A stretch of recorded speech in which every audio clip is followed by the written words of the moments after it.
The coffee was still warm when Emily Hart locked the door to her small yellow house on Silver Springs Boulevard.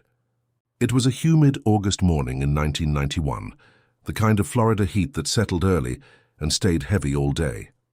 She placed her bag on the passenger seat of her blue Toyota Corolla and pulled out of the driveway at 7:36 a.m.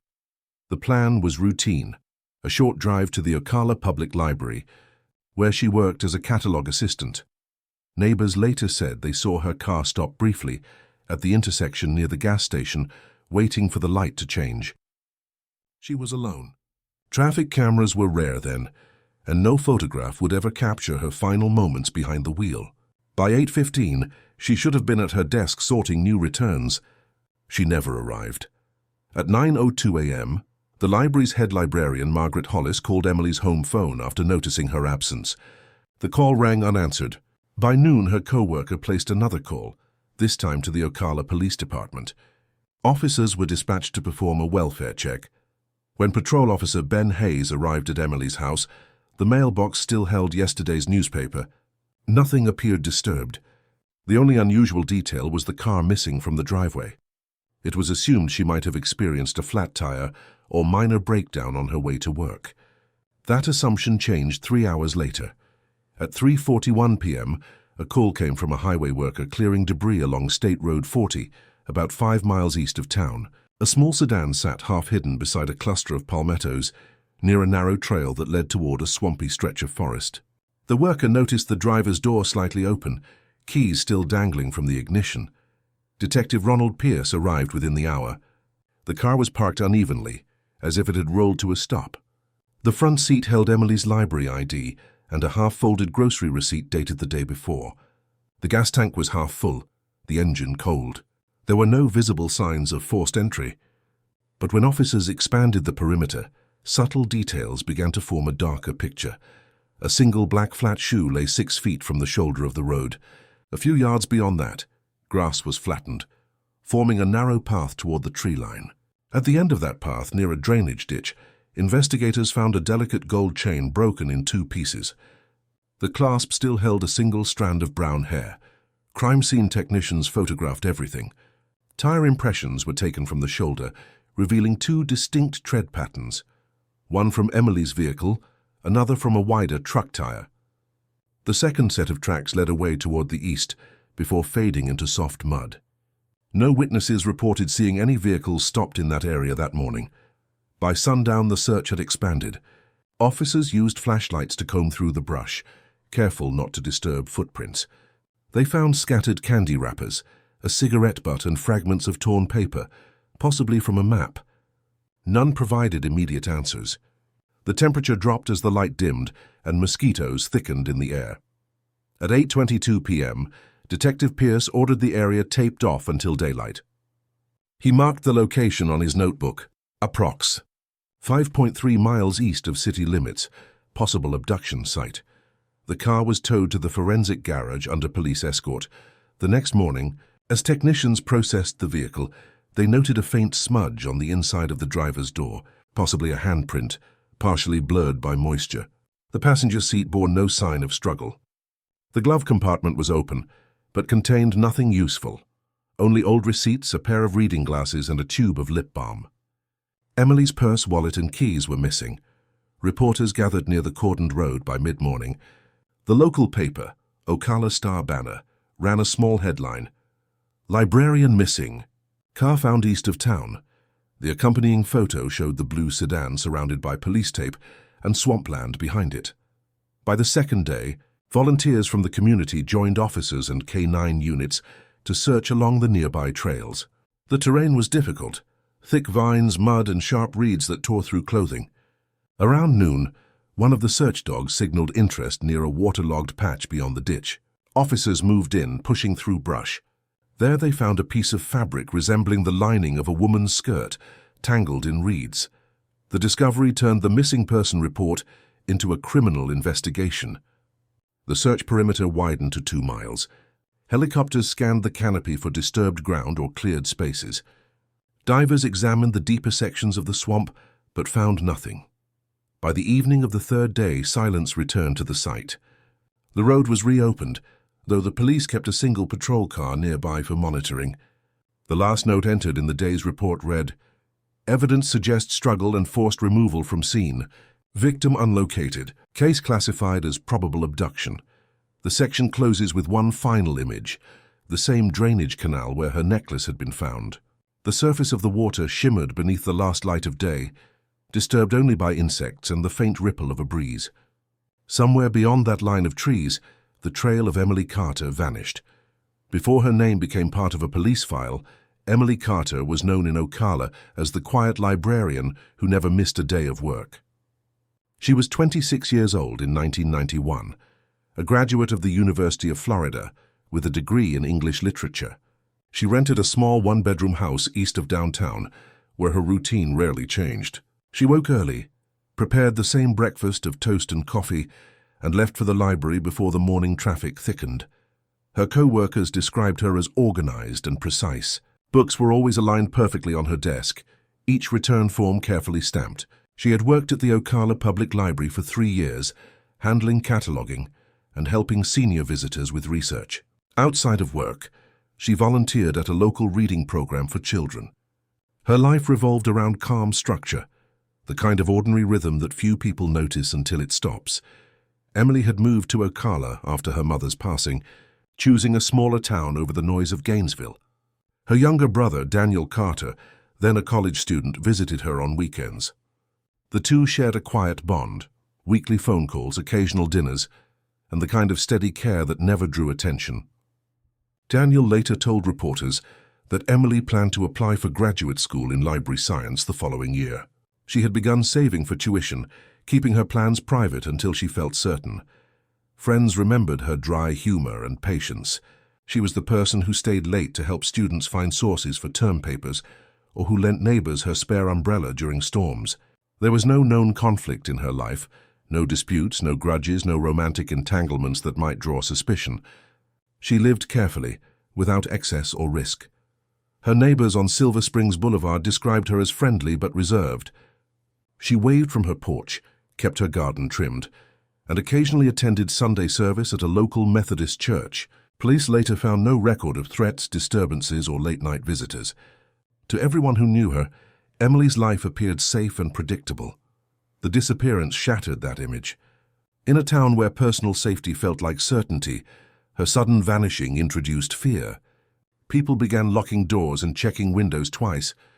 The community understood in an instant that a life so ordinary could still become the center of something terrible. Detective Pierce later noted in his report that the absence of motive complicated the investigation. Nothing in Emily's background suggested she was targeted. No evidence of theft, no financial trouble, no hidden relationships. She was by every measure an unlikely victim. Her friends from the library gathered for a candlelight vigil 1 week after the discovery of her car. They placed flowers and a single stack of borrowed books on the library steps, all checked out under her name. The gesture was quiet, like her presence had been. When the crowd dispersed that night, Daniel remained for several minutes longer, standing in silence. For the first time, he faced the possibility that his sister might never return. The investigation, meanwhile, was just beginning, and within hours, it would uncover the first traces of what happened on that road east of Ocala. The crime scene stretched along a narrow section of State Road 40, bordered by sawgrass and scattered cypress trees. It was an ordinary stretch of highway, often quiet except for passing trucks. But in August 1991, it became the center of a search that would last decades. Emily Carter's blue Toyota Corolla sat tilted slightly toward the ditch, its tires half buried in soft dirt. The vehicle was intact, the keys still in the ignition, headlights off. The driver's seat was pushed slightly back, an unusual position for someone of Emily's height. Her co-workers confirmed she always drove close to the steering wheel. Investigators noted that detail immediately. Detective Ronald Pierce led the early response. A thin man with a background in homicide, Pierce was methodical and cautious. He instructed officers to create a 30-yard perimeter before touching anything. Photographers documented every angle of the car, the roadside and the surrounding brush. The evidence markers soon multiplied across the ground: a shoe, a necklace, a partial footprint, and several cigarette butts. The first clear sign of disturbance was found 6 feet from the passenger door. The grass was bent, and loose soil showed the pattern of a struggle. Nearby, a single gold earring glinted in the sunlight. It matched the set Emily had worn to work the previous day. Technicians collected samples and swabbed the interior for fingerprints.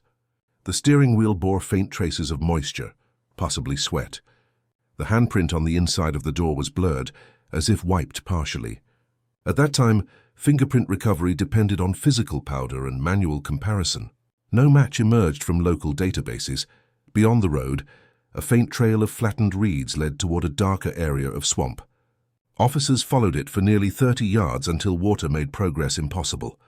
The smell of decay and stagnant algae hung thick in the air. They marked the end of the trail with orange tape and recorded coordinates for further exploration. Search teams returned at dawn. K-9 units combed the undergrowth, while deputies moved systematically through the marsh. The dogs picked up a scent from Emily's shoe but lost it near standing water. The terrain complicated everything. Gators, snakes, and deep pockets of mud made even simple movements dangerous. Despite that, the search continued for 3 consecutive days. By the 4th day, helicopters circled overhead, scanning for disturbed earth or signs of a body. Nothing surfaced. The car remained the strongest lead. Investigators reconstructed the timeline.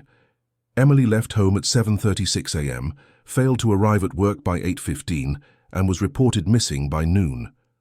Based on engine temperature and dew accumulation, they estimated her vehicle had been parked by the roadside around 7:50 a.m. That narrow window of time at less than 15 minutes became the core of the investigation. Detective Pierce's notes described the scene as orderly in appearance but violent in detail. There was no shattered glass, no tire blowout, no mechanical failure. The car had not been forced off the road. It had been stopped deliberately. Whether Emily stopped willingly or under duress was unclear. Rumors spread quickly through the community. Some speculated she had been followed. Others suggested she might have stopped to help someone she knew. The location was remote but not deserted. Several small farms and workshops lay within a mile. Officers canvassed the area, interviewing residents and checking for vehicles matching the secondary tire tracks. One farmer recalled seeing a dark green pickup truck parked near the woods that morning. He assumed it belonged to hunters or road workers. When shown photographs later, he could not confirm details beyond color and general shape. Still, the report was entered into the file. As evidence piled up, the absence of a body weighed heavier. Pierce refused to label the case a homicide, but he admitted to colleagues that probability suggests abduction with fatal outcome. The media began covering the disappearance as a potential murder. On the 7th day, volunteers located another small item, a fragment of fabric caught on barbed wire along a service road half a mile from the main site. Forensics later confirmed it matched the lining from Emily's skirt. That discovery shifted the focus eastward into denser terrain where vehicles could not travel easily. Despite continuous searches, no further remains or belongings were found. After 10 days, the official field investigation concluded pending laboratory results. The car was returned to storage under evidence seal. Photographs, maps, and soil samples filled 3 large binders labeled Carter 91. When the sun set that final evening, officers removed the last strip of yellow tape from the trees. Traffic resumed. For most drivers passing that spot, it looked like any other patch of Florida wilderness. But for the investigators who stood there, the stillness carried weight. They knew something terrible had occurred, something carefully concealed by time and swamp water. The report filed that night closed with a single line: victim remains unlocated. Scene suggests rapid struggle and removal by unknown individual or individuals. It would be years before that statement changed. Detective Ronald Pierce knew that the first 72 hours determined everything. When Emily Carter's car was found on State Road 40, he and Detective Maria Gonzalez began the methodical process of building a timeline minute by minute. They rechecked the map, pinpointing where Emily's route intersected with local roads and driveways. Every address within a 2-mile radius became a potential source of information. Door-to-door interviews began the following morning. Residents described normal activity: delivery trucks, early commuters, school buses, nothing unusual. Only one report stood out. A farmer on the east side of the highway had noticed a dark green pickup parked briefly near the tree line around 8 a.m. He did not see the driver. He recalled no movement, only that the vehicle was gone when he returned from feeding livestock 20 minutes later. The description was vague, but it was the only tangible lead. Detectives released a bolo be on the lookout for a dark green pickup, possibly a Ford or Chevrolet, model late 1980s to early 1990s. Patrol units monitored nearby highways and rural backroads. Nothing surfaced. By day 5, the Ocala Police Department converted the missing person case into a major crime investigation. The media coverage intensified, and the department set up a public tip line. Calls flooded in, nearly 80 in the first week. Many were dead ends, sightings of similar cars, unverified rumors, and anonymous claims of responsibility. Each call required documentation, callback, and classification. Detective Gonzalez managed the intake. Her notes revealed frustration, but also precision. She logged every statement, even the implausible ones. "We cannot afford to ignore anything," she wrote in her daily summary. Pierce focused on the car. He ordered a forensic sweep of the Toyota's undercarriage, tires, and interior fabrics. The lab identified small traces of mud, containing fine clay particles inconsistent with the roadside soil. That detail suggested the car had been briefly driven off the main road before being left at the final location. However, no additional tire tracks matched the movement. The discovery raised more questions than it answered.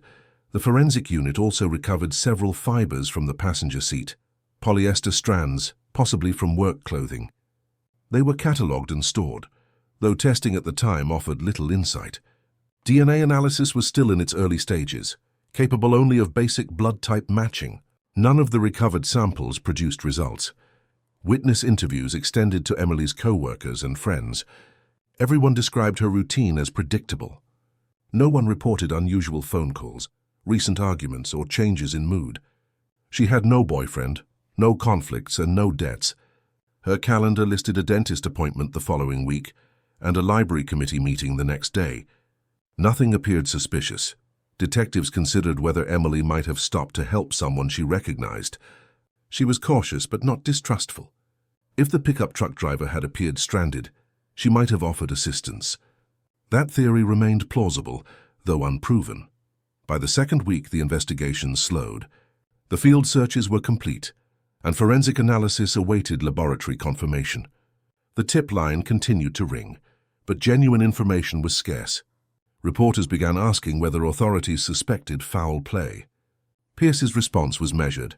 "At this point, we are treating this as an abduction case. All possibilities remain open." Rumors spread quickly across Ocala.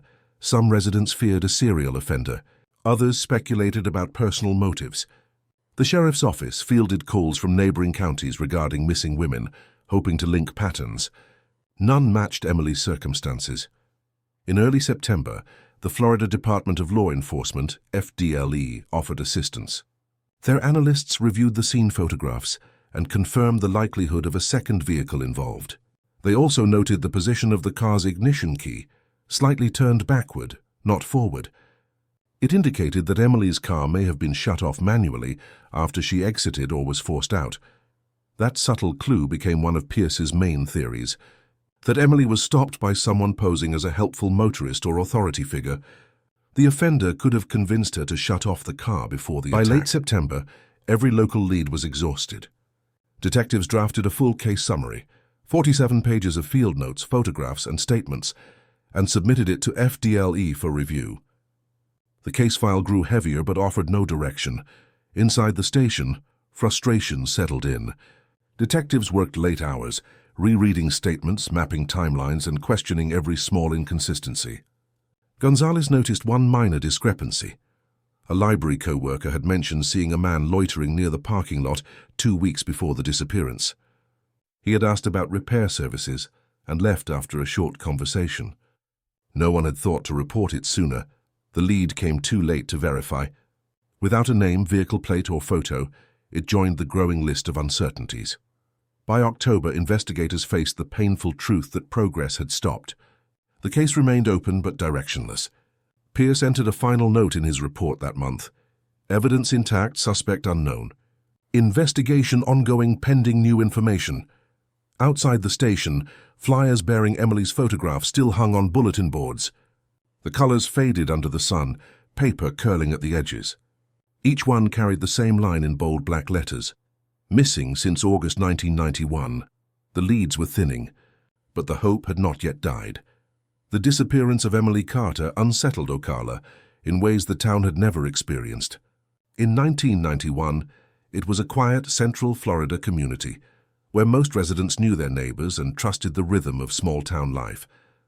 Crimes of violence were rare. The image of a young librarian vanishing on her morning drive spread fear through neighborhoods that once left doors unlocked and porch lights off at night. Within days of the discovery of Emily's car, volunteers organized search efforts. Local churches opened their halls for coordination meetings.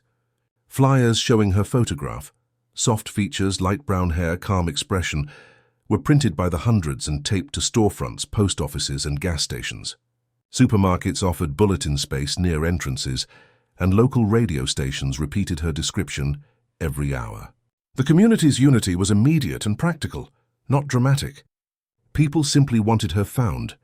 The Carter family became the face of the search. Emily's brother, Daniel, only 23 at the time, spoke to reporters in short, deliberate sentences. His appeals were calm, controlled, and focused on facts: what Emily wore, what car she drove, where she was last seen.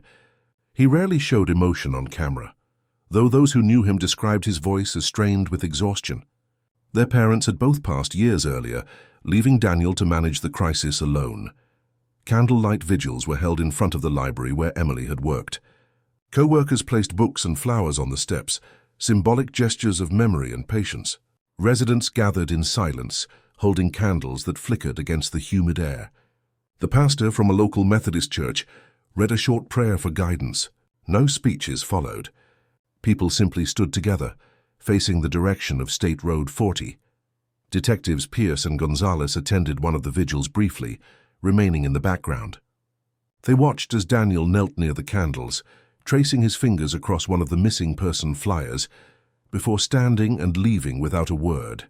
Later, Pierce recorded in his notes, "Community deeply affected, public cooperation high.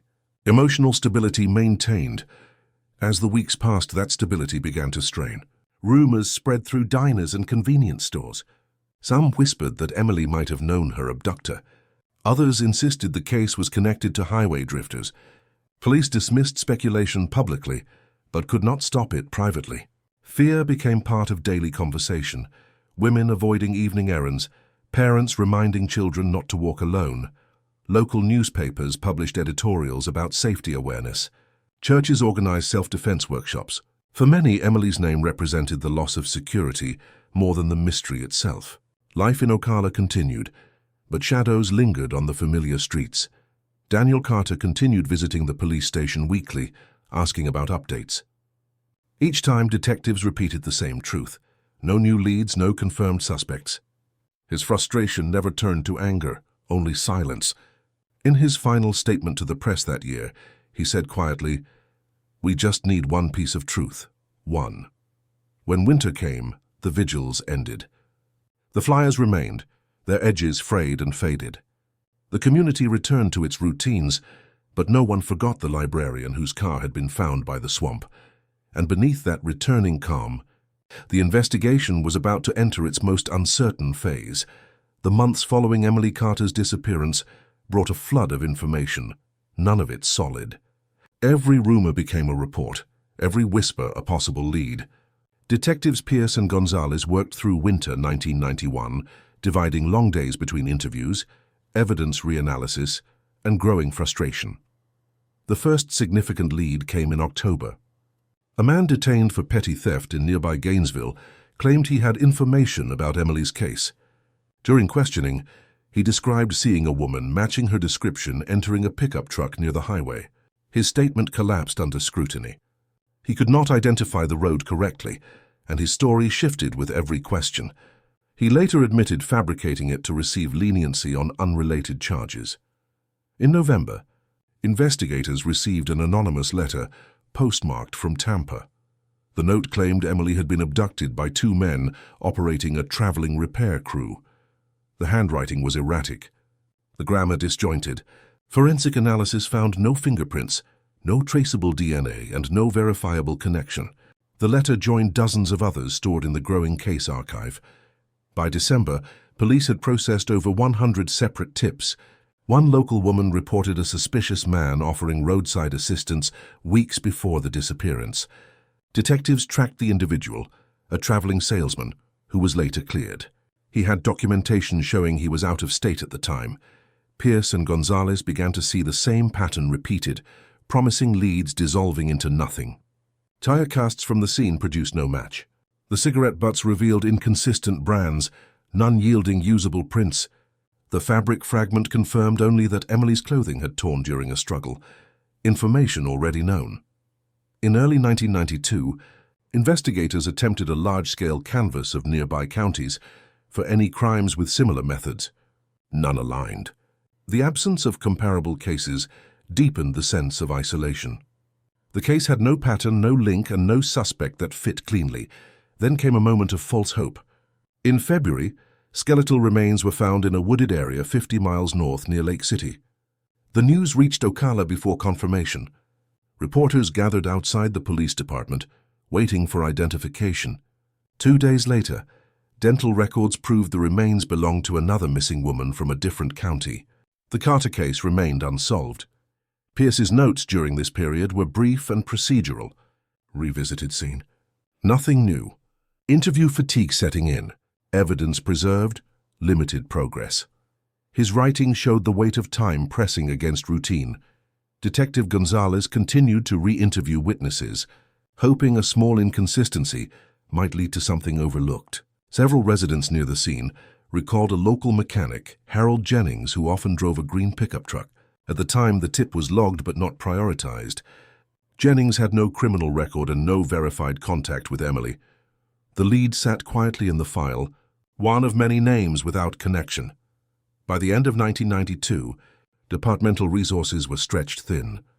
New cases demanded attention, and the Carter investigation was gradually reassigned to the cold file category. Pierce submitted a final year-end memo summarizing the status. Evidence maintained. Investigation inactive pending new forensic capacity. The phrase reflected the era's limitation. DNA technology was still primitive, reliant on large, uncontaminated samples. Many items from Emily's case contained only trace material, not yet usable. Detectives boxed the evidence carefully, labeling each bag with date, location, and initials. The contents were stored in a temperature-controlled room at the Ocala Police Department. The search ended without closure, replaced by quiet frustration and exhaustion. The media lost interest, the public moved on, and the Carter family faced silence where answers should have been. By spring 1993, the investigation stood still. The official summary listed the case status as unsolved. The next update to that file would not come for nearly 3 decades. After 1993, the name Emily Carter drifted from headlines into silence. The missing person flyers were taken down, and the phone line once dedicated to tips went quiet. The case file, 3 thick binders and several boxes of evidence, was sealed and placed on a metal shelf inside the Ocala Police Department storage room. Detective Ronald Pierce transferred to another division a year later. Detective Maria Gonzalez continued for a time, checking periodically for new forensic possibilities. Each visit ended the same way, with her closing the file, making a brief note, and walking away. Through the 1990s, technology moved faster than the case. DNA testing advanced, but the backlog in state labs was overwhelming. Cases with stronger samples received priority. Emily's evidence, minimal and degraded, remained untouched. In 1996, Daniel Carter relocated to Tampa. He took a job in insurance claims and tried to build a routine. But every August, he called the Ocala Police Department to ask the same question. Anything new? The answer never changed. Detectives responded with polite professionalism, but Daniel could hear the distance in their voices, the sound of people who had already said everything they could. Time turned memory into routine. The house Emily had rented was sold twice. The old Toyota was auctioned by the state, its interior stripped and cleaned long before new forensic methods might have extracted additional clues. Each passing year erased small opportunities. The Ocala community slowly folded the story into local memory, one of those tragedies people mentioned when warning newcomers about highway safety. The library where Emily worked continued its operations. A small framed photo of her remained in the staff break room, fading under fluorescent light. New employees rarely recognized the face. Detective Gonzalez retired in 2004. In her final interview before leaving, she mentioned the Carter case by name, calling it the one that stayed unsolved the longest. She requested the files remain preserved despite limited storage space. Her note in the archive log read, "Do not destroy. Future tech may solve." Years became decades. Evidence boxes aged quietly under climate control, labeled, dated, and sealed. The plastic bags inside held fragments that once defined the investigation: the broken necklace, a single shoe, and swabs taken from the car door. None appeared significant anymore, yet each carried microscopic traces that would one day become crucial. By 2010, the world had changed. Cold case divisions were forming across the United States as forensic tools improved. Genetic databases grew with the expansion of CODIS, the combined DNA index system, and later through private genealogy sites. But in small towns like Ocala, resources were limited. The Carter case remained classified as inactive. Daniel Carter married in 2012 and had a daughter. He spoke of his sister rarely except on anniversaries. Each year he drove to the roadside where her car had been found, leaving a single white rose tied with a ribbon. He said little, stayed a few minutes, and left. The ritual became his quiet form of remembrance. Inside the police department, new detectives occasionally reviewed old cold cases during training exercises. The Carter file surfaced several times. Each review ended with the same conclusion: insufficient evidence for re-examination. The lab requests were too costly, the samples too degraded. The file returned to the shelf. The passage of time changed everything but the facts. The location remained, the evidence remained, and the unanswered question, who took Emily Carter, remained. In 2019, nearly 28 years after the disappearance, the department upgraded its evidence tracking system. Every physical item was recatalogued and barcoded. During that process, a young forensic technician named Dr. Kaylin Nguyen, recently hired from the state laboratory, came across the Carter file. She noted the dated labels, the old handwriting, and the sealed envelopes marked Trace Necklace Clasp. Unlike earlier analysts, she recognized the potential. She made a simple note in her report: candidate for micro-DNA extraction. That entry, buried deep in an internal database, would reopen the case that had been silent for nearly 3 decades. For now, though in the quiet of 2019's evidence room, the boxes still sat untouched, the air still heavy with dust and stillness. The sound of the old metal shelf creaked faintly when she closed the cabinet. The Carter case was not forgotten, only waiting, and soon, after almost 30 years of silence, it would begin to speak again. In the summer of 2020, the Ocala Police Department began a statewide initiative to reopen unsolved homicides and disappearances using advanced DNA technology. The program was small, funded through federal grants, but it allowed select cases to be re-evaluated under new forensic procedures. Among the dozens chosen was the Emily Carter case, flagged by forensic analyst Dr. Kaylin Nguyen for potential micro-DNA recovery. When Nguyen retrieved the evidence box from the storage shelf, the air inside the evidence room smelled faintly of cardboard and time. Each label carried the signatures of long-retired detectives. She logged the items into the new database: necklace clasp, torn fabric, and several biological swabs collected from the car door in 1991. The samples had degraded, but technology had changed.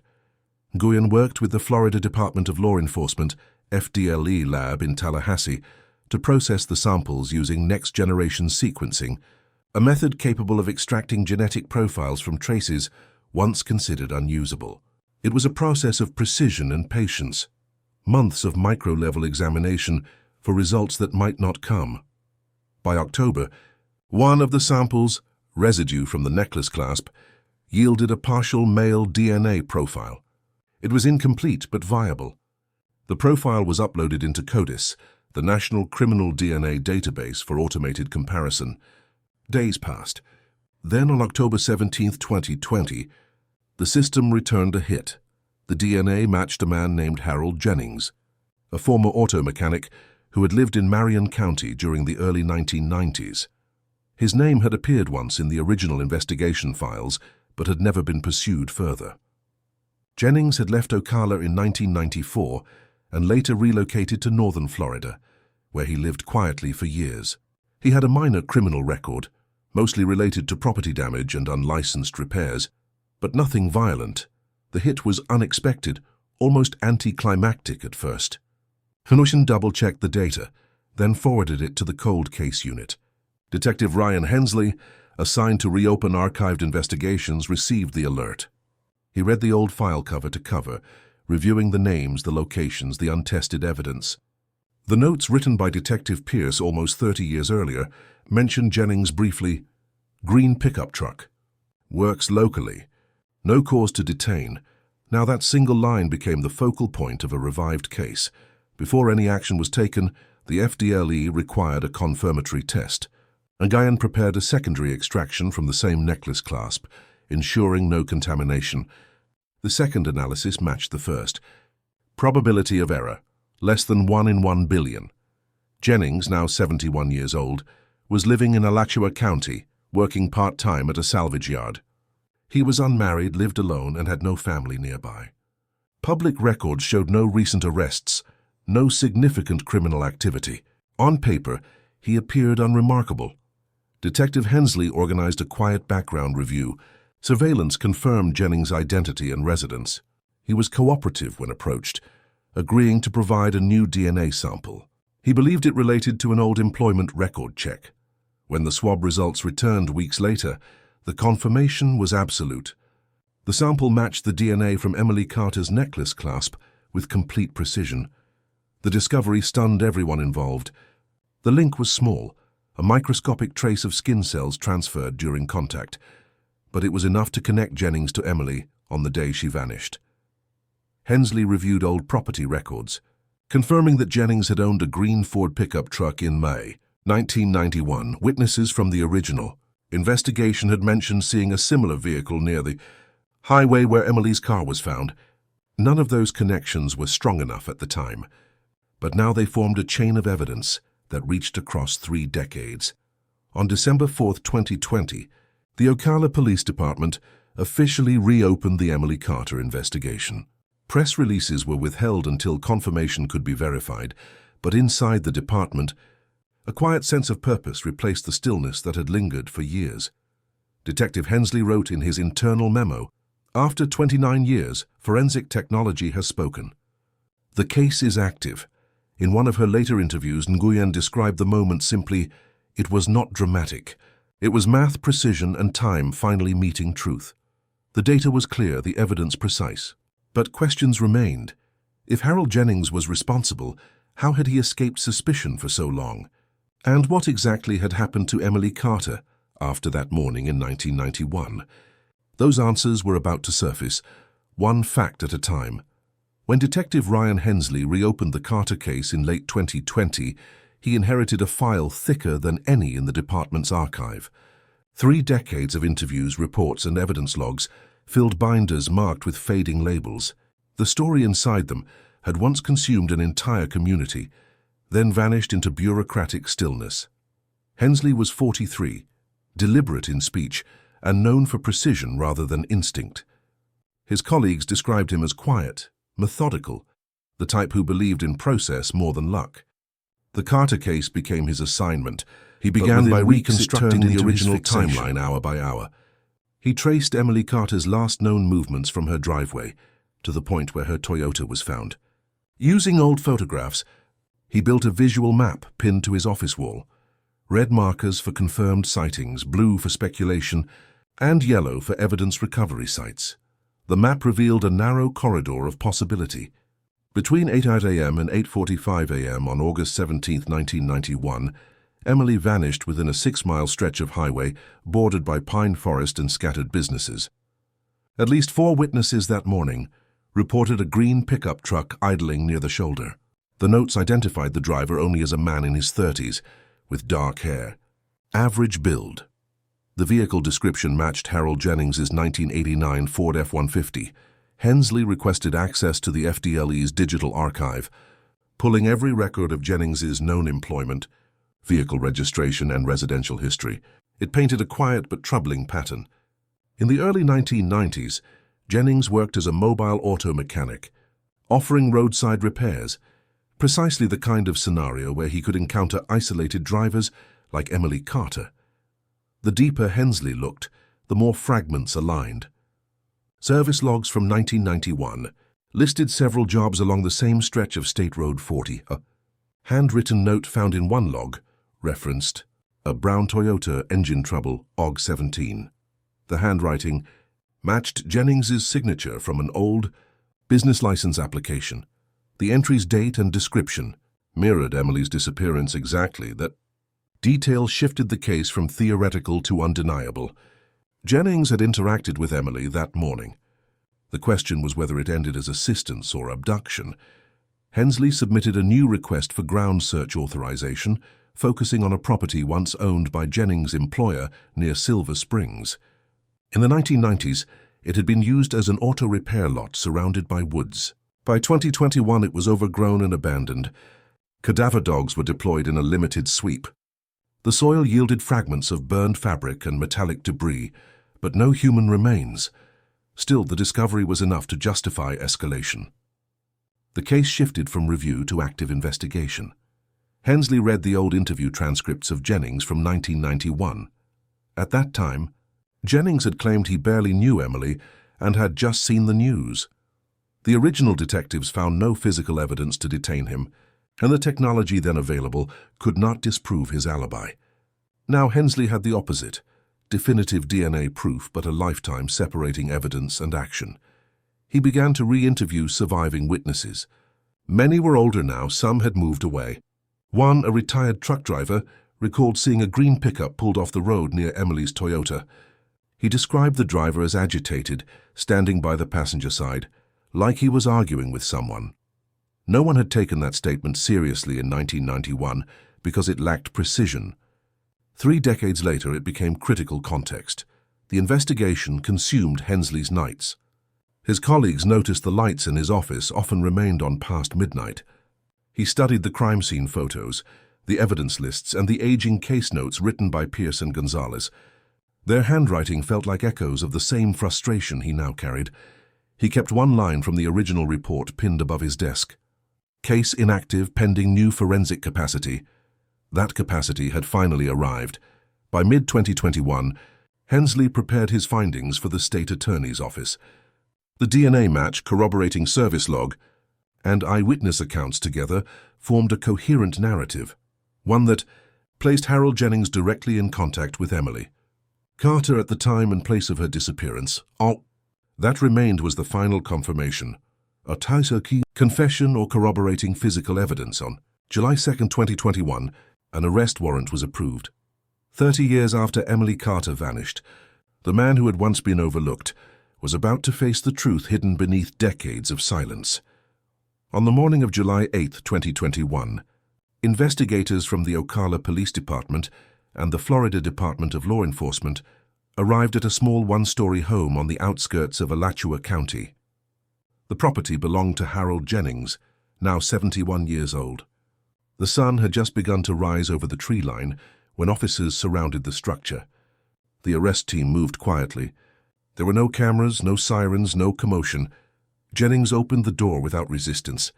His expression was calm, almost indifferent. He was informed of the warrant for his arrest in connection with the 1991 disappearance and presumed homicide of Emily Carter. The statement was read clearly, each word echoing through the still morning air. Jennings said nothing. He was handcuffed, placed in the back of an unmarked car, and transported to the Marion County Sheriff's Office for processing. Inside the department, detectives and forensic analysts gathered around a silent conference room. After 30 years, the case that had begun with a stalled car and a missing librarian had reached its turning point. Jennings' background was unremarkable. Born in 1950, raised in North Florida, he spent most of his life working mechanical jobs. His employment history showed transient patterns, short-term contracts, seasonal labor, and frequent relocations. His record revealed minor arrests for trespassing and theft, but no violence. Those small details had shielded him for years, allowing him to blend into the quiet anonymity of working-class Florida. When questioned, Jennings maintained composure. The interviews were conducted under full legal procedure, with each session recorded and transcribed. The first hours yielded nothing. He denied knowing Emily Carter, denied being near her car, denied ownership of the necklace fragment. Then, confronted with the DNA match, the silence broke. The recorded transcript of his third interview showed a marked shift.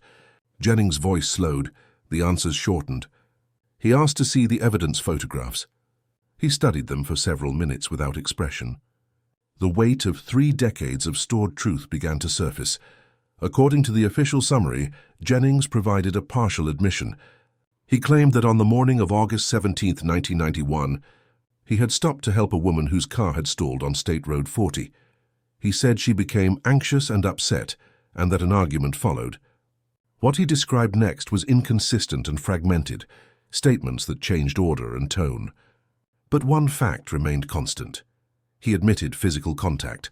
Forensic analysts confirmed that this admission aligned with the DNA evidence found on Emily's necklace clasp.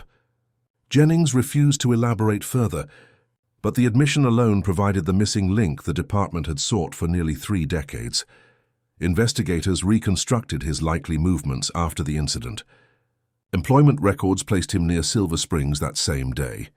Fuel receipts confirmed a trip westbound shortly afterward. That timeline matched the discovery site of Emily's vehicle, and the region later searched for remains. The state attorney's office reviewed the evidence meticulously. Although Emily's body had never been recovered, the combination of DNA, circumstantial evidence, and Jennings's partial confession was sufficient to file charges of second-degree murder and unlawful disposal of human remains. News of the arrest reached Ocala within hours.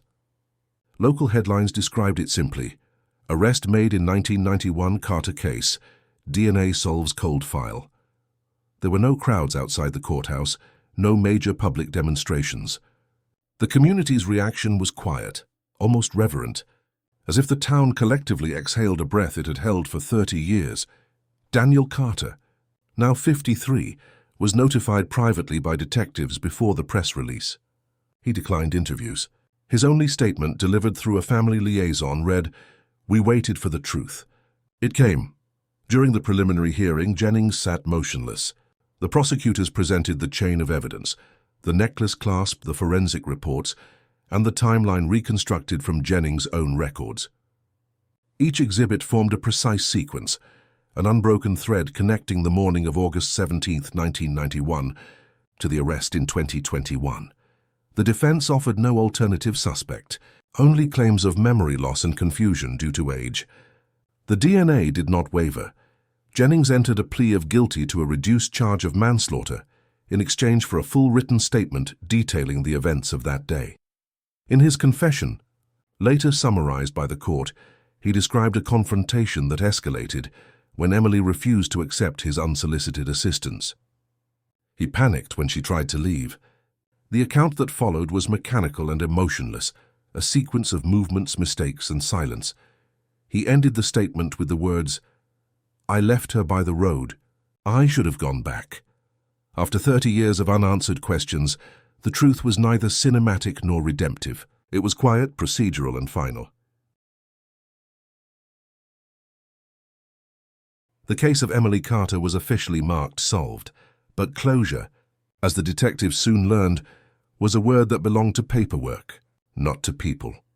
When the official announcement was made on August 12, 2021, the headline reached local papers before noon. The Florida Department of Law Enforcement confirmed the arrest of Harold Jennings in connection with the 1991 disappearance of Emily Carter. For most residents of Ocala, it was a headline they never expected to see. Television anchors summarized the case in 30-second segments: a missing librarian, a green pickup truck, a 30-year investigation brought to resolution by a trace of DNA on a broken necklace clasp. For the Carter family, the story was already over long before the cameras arrived. The courthouse was silent on the day Jennings entered his guilty plea. Only a handful of people sat in the gallery, Daniel Carter, 2 detectives and members of the press, Jennings appeared frail under the courtroom lighting. His voice barely carried as he confirmed his understanding of the plea.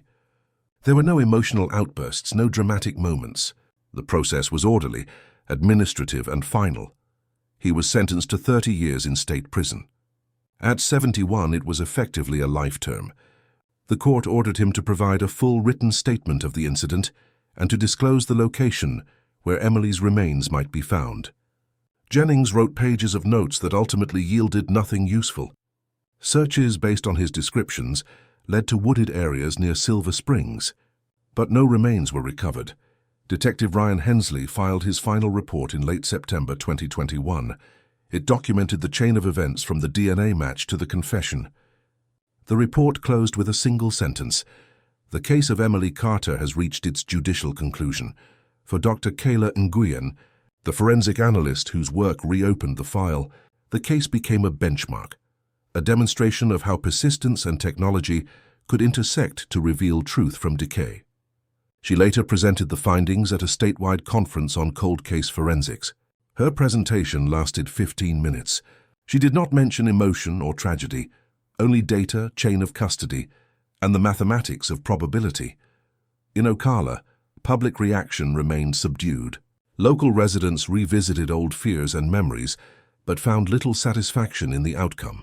30 years had turned the story into a piece of history, something that belonged to another era. The library where Emily worked placed a small plaque near the entrance bearing her name and the years of her life. It read simply, "In memory of dedication and kindness." Daniel Carter never spoke publicly again. He continued his quiet visits to the roadside, where Emily's car had been found. He no longer brought flowers. He stood for a few moments each year, then returned to his car and drove away. For him, resolution came without comfort. Within the department, the Carter case was used in new training modules for cold case detectives, a reminder of how lost evidence could still hold answers if preserved correctly. Detective Hensley received a commendation for his work, though he rarely mentioned the case afterward. His only remark to colleagues was brief: "It was her story. We just finished the paperwork."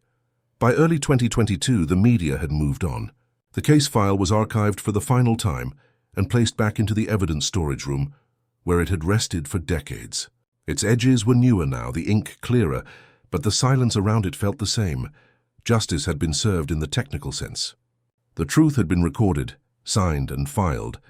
But for those who had carried the weight of Emily Carter's absence, the arrest was not an ending, only a boundary between mystery and memory. And in that quiet space between the two, the story of Ocala's longest cold case finally settled into history. The story of Emily Carter is not one of dramatic revelation, but of persistence, time, and the quiet endurance of truth. Her name remained in a box of files for nearly 30 years, waiting for a fragment of science that did not exist when she disappeared. The evidence never changed. Only the world around it did.